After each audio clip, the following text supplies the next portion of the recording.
Hi, my name is Catherine Parthens. I am the Director for Social Emotional Learning here at Lafayette School Corporation, and I'm here today to talk to you a little bit just about your nervous system and tie it into self-regulation and self-wellness and all that good stuff.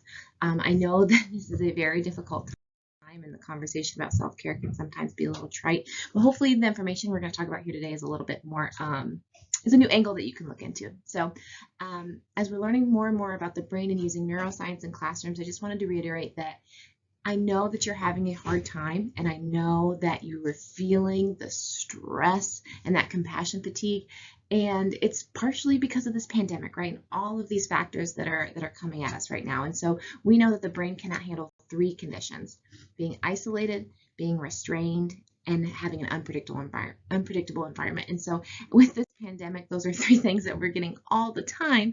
And we know that in order for us to work well, to be pro-social, to make good choices, to be creative and learn, we need to feel safe and connected. That's really the underlying work of polyvagal theory and just educational neuroscience in general. So how does this apply to some self-care and self-wellness?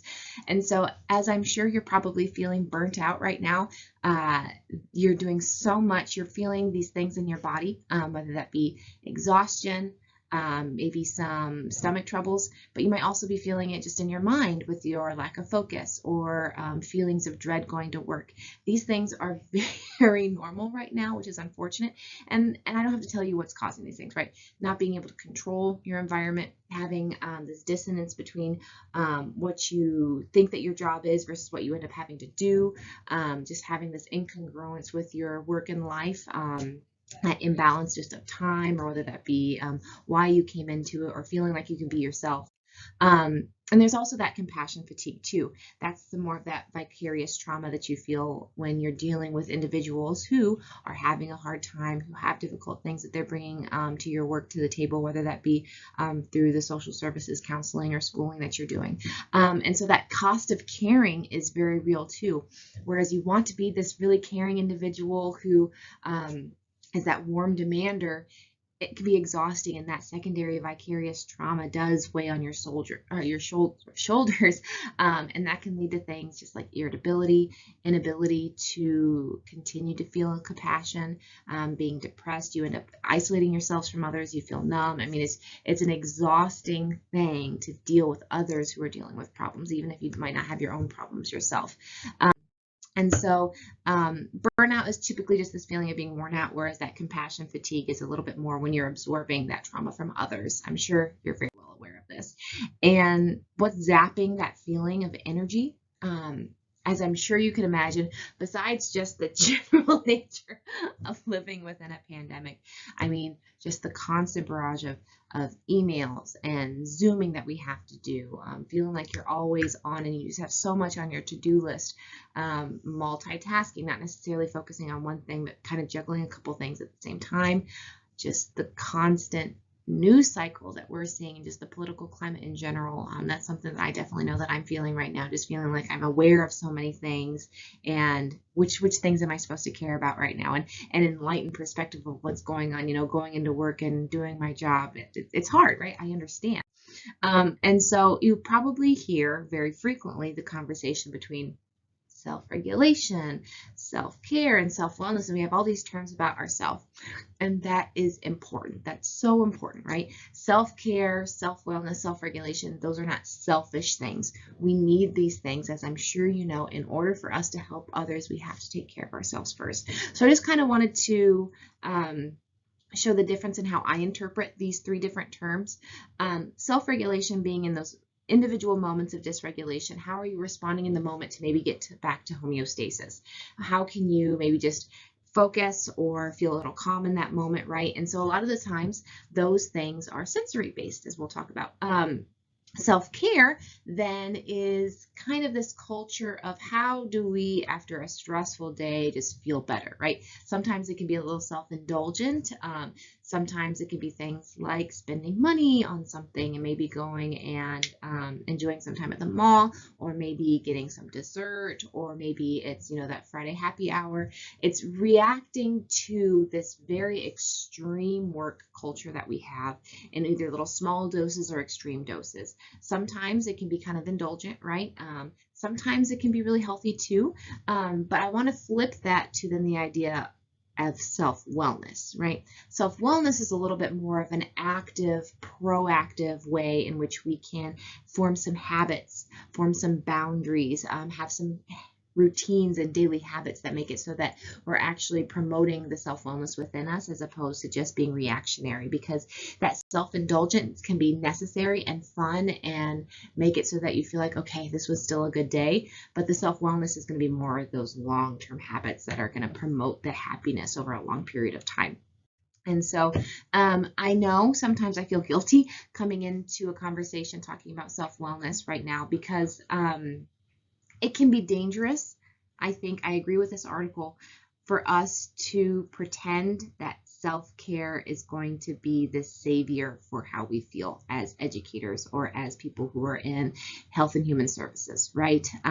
It puts the burden on you. Well, you just need to practice some self-care, and that's definitely not the only problem we have here, right? It's not just people who don't know how to do self-care or self-wellness.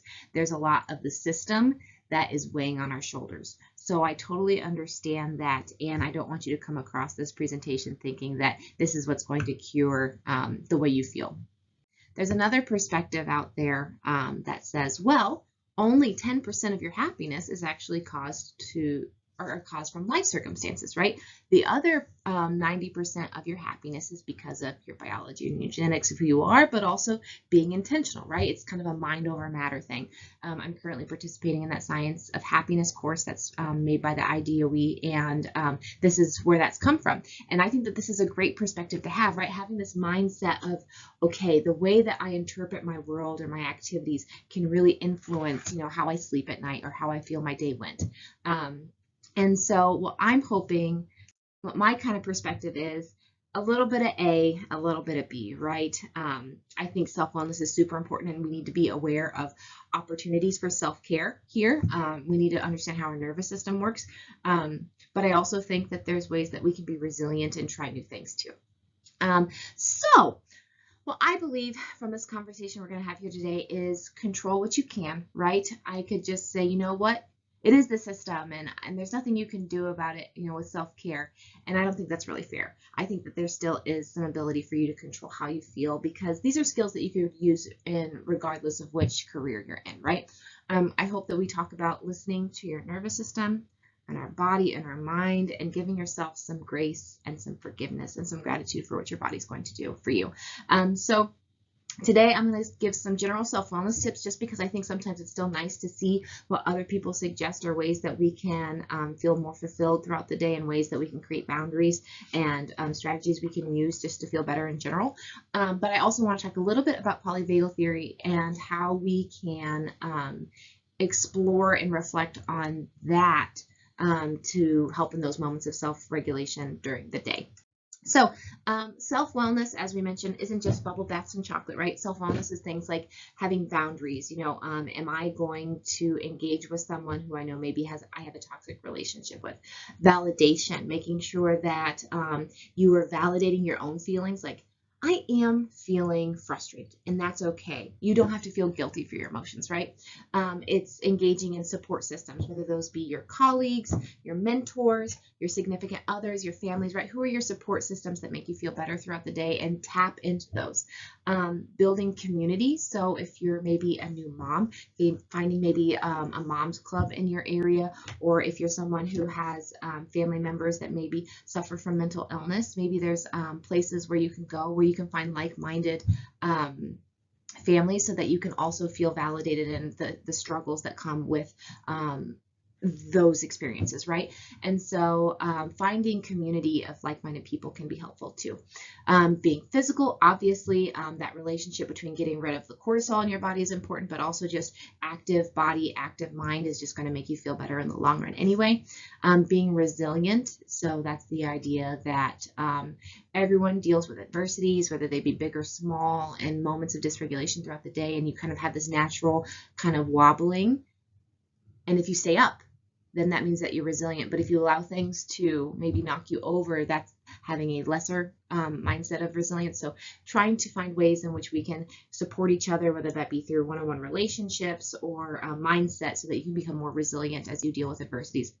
Gratitude, which is one of my personal favorites, is just finding ways to be thankful for what you have, or just savoring moments and releasing a little bit more of that dopamine because you're enjoying what you have. And obviously, if you are in need of a professional, right, seeking out, whether that be a mental health professional, therapist, what have you, seeking those resources out, that is very, very important. So just some activities that support self-wellness, obviously sleep, walking, being out in nature, doing things that you enjoy, right? What are those habits and things that you enjoy doing, and find ways that you can embed those throughout your weekend, throughout the days. I think just one thing that's really obvious to me in this, though, is a lot of these suggestions have to do with being with other people and finding ways to enjoy being around other people. So reconnecting with family or friends, maybe laughing, painting, volunteering together. Those are all opportunities for us that are actually very brain aligned, because as humans, we are very social creatures. And I know in moments of stress, sometimes we tend to isolate ourselves. But what is healing? What pulls you out of deeper brain states? It's going to be co-regulation and connection with others. So in reality, I'm sure all the time you're feeling moments of dysregulation. And it's easy to say, okay, well, you need to find strategies to self-regulate. But I'm here also to tell you that before you can really be very strong at your own self-regulation, don't discount that opportunity for co-regulation. Co-regulation is when we are being validated and seen by others, and that actually allows us to get into a higher brain state. Because our brains are actually not set up to necessarily self-regulate automatically. When you're not feeling stressed, you're in your prefrontal cortex, right?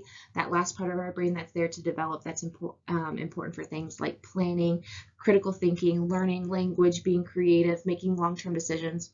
That prefrontal cortex, when you're not stressed, you have access to that, and it can kind of provide some inhibition of some behaviors. You have kind of a stronger control of your thoughts, actions, and feelings. But when you are stressed, actually you lose that capacity to use your prefrontal cortex. Your amygdala and your limbic system kind of turn on, they become a little bit more engaged, and it blocks some of that ability to use your prefrontal cortex. You have different pathways that are being engaged, and that's because we have this negativity brain bias and our evolutionary purpose for us to be on alert of danger, and for us to then be more active in being protective. And we don't need to worry so much about being creative or learning new things, right? We need to be worried about survival. So that's really how our brain is organized. We are also emotional creatures in the sense of we feel things first, right? We are always looking for the sense of emotional, the emotional environment in a room, right? And so we actually, emotions are contagious, and so we're always looking into other people as to how they feel to give us a sense of maybe how should we feel. And so as you're interacting with other humans in your professions, I'm sure you can attest to the idea of if you're having a great day, you kind of see that in others, and other people will feed off of that energy. But if you're not having such a great day, others actually can create this spiral in others. And sometimes too, we aren't immune to reacting and responding to how others are feeling too, as the adults in the situation. And so emotions just are contagious. That's just a fact. And so in the lens of polyvagal theory is a theory that explains human connection and human behaviors and brain and body states based off of perceptions of feelings of relational and environmental safety, developed by Dr. Stephen Porges. It has three main components, one being neuroception, two being that there's this biological hierarchy of responses to our environments, and how our body and brain respond to those, and then co-regulation, which we've spoken on a little bit here in the past. So what is neuroception? I like to think of neuroception kind of as this spidey sense that we have. So our brain and body is always has this radar that's kind of checking for signals of safety and danger. It's something that happens unconsciously. We're not really aware of it. It's happening all of the time. And there's kind of this window of tolerance that is based on your previous experiences, what you are willing to kind of ticker off and say, that is something that's dangerous to me. I feel that is threatening, or that's an okay experience, or that's an okay environment. And so based on your previous experiences, based on the relationships you have, and based on the resiliency you have, that neuroception is influenced. But what's cool too is just like everything with our brain, there's some plasticity too. So as you experience more positive environments, as you experience more connections, you can kind of change and evolve that plasticity and that neuroception to not be so faulty in moments where maybe something isn't dangerous, but you did feel that way in the past. So that's a cool thing about neuroception. So your brain and body is always on the lookout for things around you that make you feel safe or not safe, and that will then communicate to your nervous system which kind of mode, which gear should we be in based on how safe our environment is. And so what are some things that our neuroception is picking up on those around us? We're looking at others' facial expressions. If we have open facial expressions, if there's tenseness in our eyebrows and in the muscles around our mouth, we're looking to see how others are breathing around us. If they have kind of a tense, quick inhale, that's kind of a feeling that this person does not feel good, so maybe I shouldn't feel good. But if someone else is maybe having a slow, calm breathing, then that makes us feel better and safer too. We're checking on the tone of others, so that's why it's so important when we say it's not what you say, it's how you say it. We really are creatures that need to feel that tone and that vocal variety to feel safe. If someone has a lot of variety in their voice, or if they're feeling very monotone, that influences the message that we're receiving. Your posture and your body language and where your hands are, having open, visible hands is much more a feeling of safety rather than crossed arms or having your arms behind your back or, in your pockets and things like that. So our neuroception is always checking for signals of safety from other people as well. And so the next pillar is about hierarchy, right? So your automatic nervous system is the nervous system that you're not necessarily aware of. It automatically controls your body's functions. You have the sympathetic nervous system and the parasympathetic nervous system. That sympathetic nervous system, as I'm sure you're aware of, is associated with that fight or flight reflex. So that's when your body is sympathizing with a situation, and so it gets into gear of making your heart beat faster, your lungs breathing quicker, you're moving the blood away from your viscera and into your muscles of your body so that you can maybe fight or flee. And so it kind of gets you in this tunnel vision of protecting you. Your parasympathetic nervous system is more associated with slowing your heart rate down. And there's actually two branches of the parasympathetic nervous system because we have a poly, meaning more than one, vagal interaction. We have more than one vagus nerve. And so we have a older one, the dorsal vagal nervous system, which is associated with feelings of collapse, feeling of numbness and dissociation. This is our older nervous system. It's along our back. That one is going to be engaged when we are feeling very, very overwhelmed. So overwhelmed, feelings of danger where we can't escape the problem.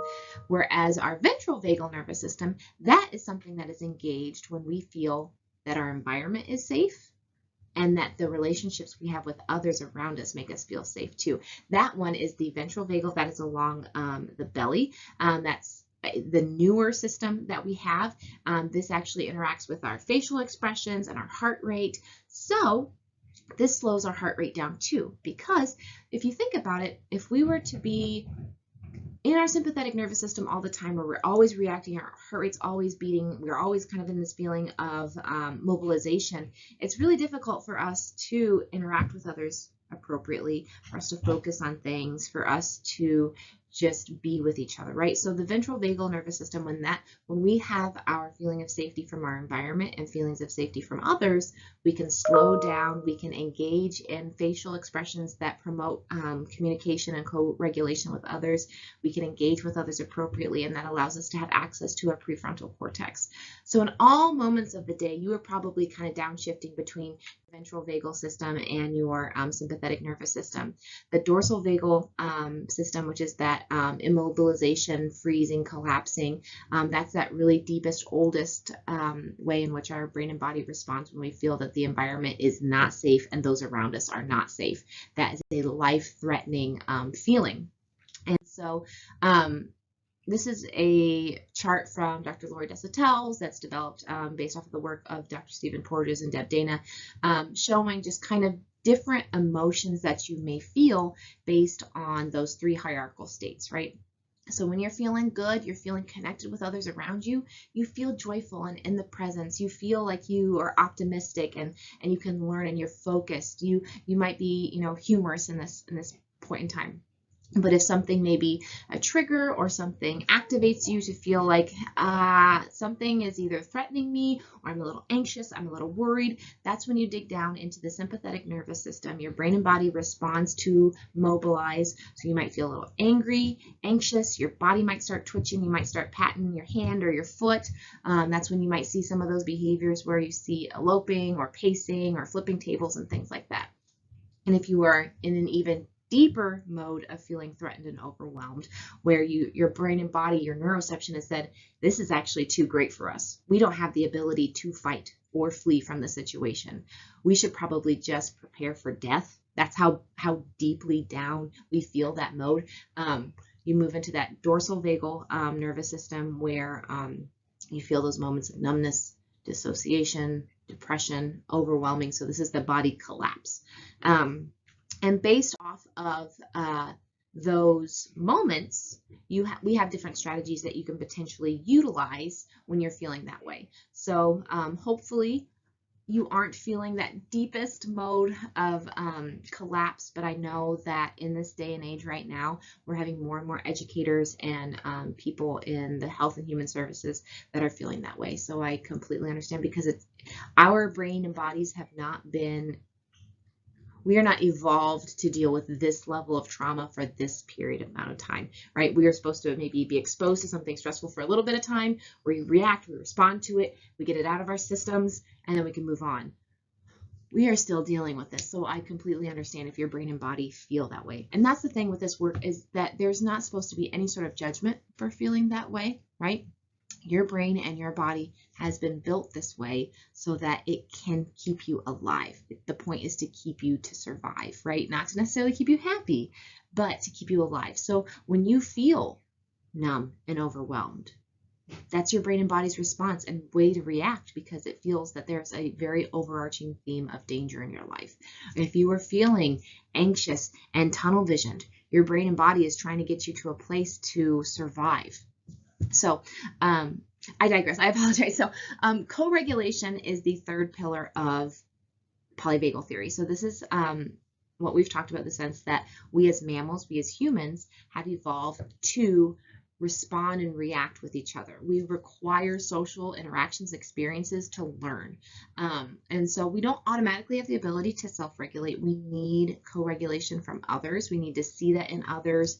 Our brains are wired that way. We are social creatures. And so in order to co-regulate with someone, you want them to feel seen. You want them to feel heard. You want them to feel valued, right? And we see this in all mammals.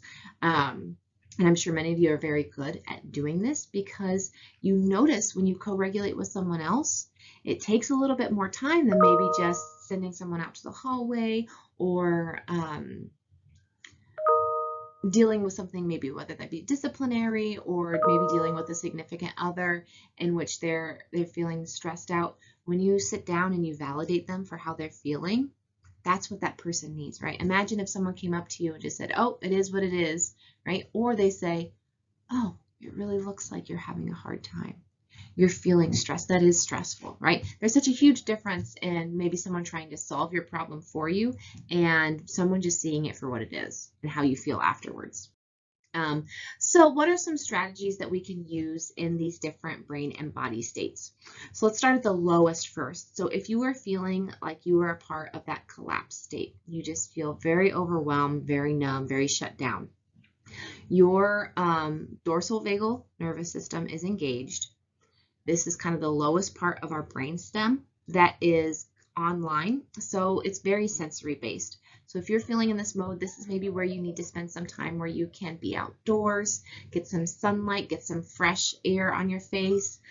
This is where eating something crunchy or drinking some cold water can be really helpful. Or this is where using sensory tools can be really effective. You know, if those infinity cubes or poppets, kinetic sand, if you're someone that maybe likes looking at screensavers or just trickling water, just repetitive kind of scenery, that can be really helpful in that moment. Listening to music, really just feeling comforted in this moment is what you need.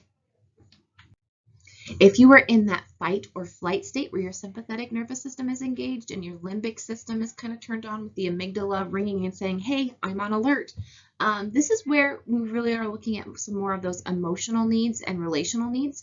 So feeling validated, writing your thoughts down, maybe in a journal, listening to some music with a message that really helps you in a moment, connecting with others around you, reading some poetry, looking at motivational quotes.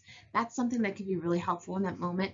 Also, since you're very mobilized, getting some of that cortisol out of your system can be really helpful too. So don't discount the idea of maybe walking around or maybe just shaking it out or doing some deep breathing with yoga, right? If you're in that social engagement phase, that's the ideal place we'd like for you to be, obviously, because that's where you feel better. That's where you are more effective, you're learning, you're being pro-social, you are optimistic. And Dr. Lori, something that she has been saying a lot recently is the goal is not necessarily to be regulated, it's to notice when you are dysregulated. So when I say like we want to be in social engagement phase, I just know that's because that's where I feel better, right? That's where I know it's easier to interact with others around us. But the point of understanding polyvagal theory and brain and body states is really just to explore and be mindful and reflect and give yourself some grace. It's okay to be in these different states. Your nervous system has been set up in a way to protect you. So don't feel guilty for feeling maybe these more negative feelings that make you feel frustrated.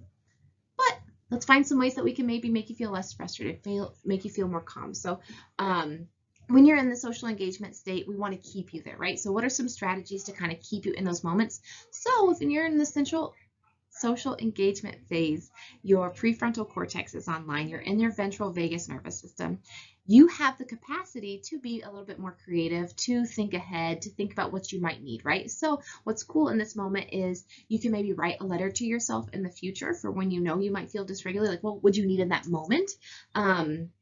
Create a wall of experience, find those quotes, find those songs that you find are necessary for you. Create a photo album of pictures, whether they be of cute puppies or your family, so that you can have an album on your phone ready. This is kind of like a preparatory phase.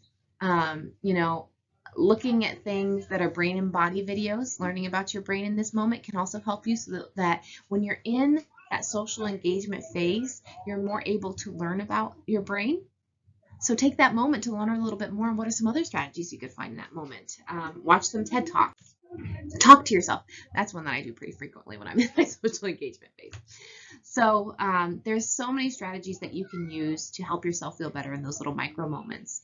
But scientifically backed, what are 3 things that we know can help us put on that vagal brake to kind of slow us down, to get away from that sympathetic nervous system and slow us down to get us back into our social engagement phase with a slower heart rate? We know that breathing works, we know that moving works, and we know that connecting with others works. So I have a sheet that I think would be really helpful for you as you explore what are things that help you self-regulate in the moment. There's so many different ways that we don't even realize that we're self-regulating. And this is it's a little survey that you can use that's arranged based off of sensory preference. So things like tactile self-regulation, you know, what things do you like to touch, or how do you use touch as a sense to self-regulate? Visually, what do you like to look at? There's taste, there's smell, there's deep pressure. So I will give you some time here kind of in this this power hour, this session where you can look at that document. I'll make sure that that's included for you. So take a second to look at that survey and find what are your preferences. I think it's also cool to see what are other things I wouldn't even thought of to do and try those out in the future. But one thing I want to make sure that you're thinking about as you are on this journey of self-reflection is building that awareness. Our brain and our neuroception, right, from our nervous system is always looking for feelings of safety and danger.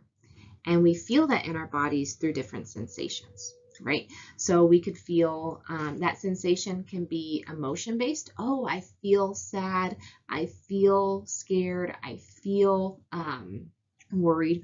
And it can also feel like sensations like I feel itchy, or I feel clammy, or I feel sick to my stomach, right? So becoming more aware of our sensations helps us because that allows us to be curious about, okay, I notice that my body is feeling that way. What's maybe causing, what is the root cause for this feeling? Okay. Am I feeling jumpy because I'm worried that someone's going to come up behind me?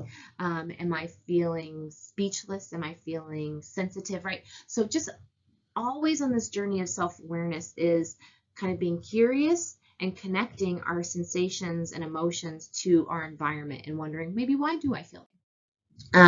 So as you're practicing this, it's kind of a process, right? It's not as easy as it sounds. So it takes time for us to notice that you're not feeling so great. This isn't how I normally act. This is when I need a Snickers, right? Pause and think about your body, right? Think about, where am I feeling these different feelings? Am I feeling them in my mind, in my self-talk? Am I feeling them in my digestive system? Am I feeling them in my hands? And then kind of connect that feeling that you're having with an emotion, right? I'm noticing that my face is really red and I'm embarrassed, right? I'm connecting a sensation with an emotion. So then once you've made that connection, just make sure that you're continuing to breathe and think, okay, I'm feeling embarrassed. What do I need in this moment, right? If I'm feeling embarrassed, I need to feel validated maybe. If I'm feeling embarrassed, I just need to take a moment to get some space from the situation and literally just walk away and come back, right? So this is kind of a process because we want to eventually tie the way that we feel with a certain environment so that either in the future we can prevent that from happening, or we become more aware of, oh, when this tends to happen, this is what I'm going to need. So it's easier for us to help self-regulate either ourselves or others. And so a document that I'm going to share with you is just something that I'd like for you to peruse around and be curious about your own typical behaviors and sensations in these different brain and body states. So it's organized into the social engagement, prefrontal cortex on the top. In the middle, I'd like for you to interact with your limbic system or your fight and flight mode. And then in the bottom, I want you to think about your brainstem and your collapse, dorsal vagal nervous system. And so what I'd like for you first to think about is, when you're in your social engagement phase, when you're in your prefrontal cortex, what are things that keep you in your prefrontal cortex, right? Is it being silly with your friends? Is it having puzzles? Is it good news, right? What are some things that keep you in your social engagement phase? And I want you to also think about, what are some triggers or activators that pull us into those deeper modes, right? What are some things that influence us to be in our fight flight mode? What influences us, our sympathetic nervous system, to become engaged? And then what are some things that maybe influence us to feel so overwhelmed we're in our dorsal vagal nervous system that we feel collapsed and numb? So that's the first step, is I'd like for you to think about that and put that on the left-hand side there, aligned with those different phases. The next thing I'd like for you to think about then is, okay, so when I'm in those phases, how do I feel typically? When I'm in those situations, what's going on in my head? Whether that be, what emotions do I typically feel? Do I feel silly? Do I feel proud? Do I feel worried? Do I feel embarrassed, right? What are some emotions that you tend to feel in those different zones? And then what sensations in your body do you typically feel? And also, how are you talking to yourself in those moments? Are you feeling defeated and you're being very pessimistic? Are you feeling very defensive? Are you feeling really optimistic? Are you saying things like, I can do this? Or are you saying things like, I want to run away and hide? Like, what do you notice are some of your self-talk that you're having in those moments? So put those sort of symbols or imagery. If you kind of imagine yourself as a different personality or a character, feel free to put those in the different spots of your brain there. The next part I'd like you to think about is, how do you tend to act? So this is separate because I want you to think about behaviors or things that other people could maybe see on the outside. So when you're in those different brain and body states, your social engagement, your fight or flight, or your collapse mode, what are you typically doing? Right? How could others tell that you are in this brain and body state? How's your body moving? What's your posture look like? What sort of choices are you making in those moments of dysregulation or regulation? And then lastly, kind of the end all is, once we've noticed these things, what's kind of caused us to be here? How do we feel? What are we doing? The next step is, okay, so now what do you need? What can you do when you feel those things? What are your strategies? This is the part where we start talking about tools, right? So what is your brain and body saying that you need? Are you needing relational safety? Do you need to talk to a friend? Do you need to send a message to your significant other and tell you it's going to be okay, right? What's a sensory strategy you could use? Do you need a mint in that moment? Do you maybe need a little chocolate to melt in your mouth? I use some, we've got those rings, right, that are kind of metal so that you can rub them up and down your finger in those moments, right? What sensory needs maybe do you have in that moment that can kind of distract you or calm you down? And think of strategies that can either work just in your work practices or when you're at home or all the time, because you might have access to different things in those moments. And so then you kind of have a map of some environments that influence you to be in these different brain and body states, how you feel, what you're doing, and then now what can you do because you recognize your own patterns. This is a draft, so this is the first time I'm bringing this to the table, so I'd be anxious to hear your feedback on what you think about kind of this flow chart that you're going to create here. And so I want you at the end of the day to remember that the way that you're feeling is legitimate. The way that you're feeling in these moments right now is fair, right? A lot is being asked of you. And so when you're feeling dread, or you're feeling like you're having a hard time getting out of bed, or you just feel like you're always on go and where is the end to this, right? The way that your brain and body is feeling, it's because it's trying to keep you safe. It's trying to keep you alive. It's not necessarily the prerogative to keep you happy. And I know that's hard to think of it that way, but then when I think about, wow, my brain and my body is really just here because it doesn't feel safe, and so it's switching things around. It's turning my heart rate up. It's changing my tunnel vision so that I can approach this problem in a way that it thinks is best. Like, that just gives me a little bit of forgiveness for myself for maybe feeling anxious or frustrated. It gives me a little bit of grace.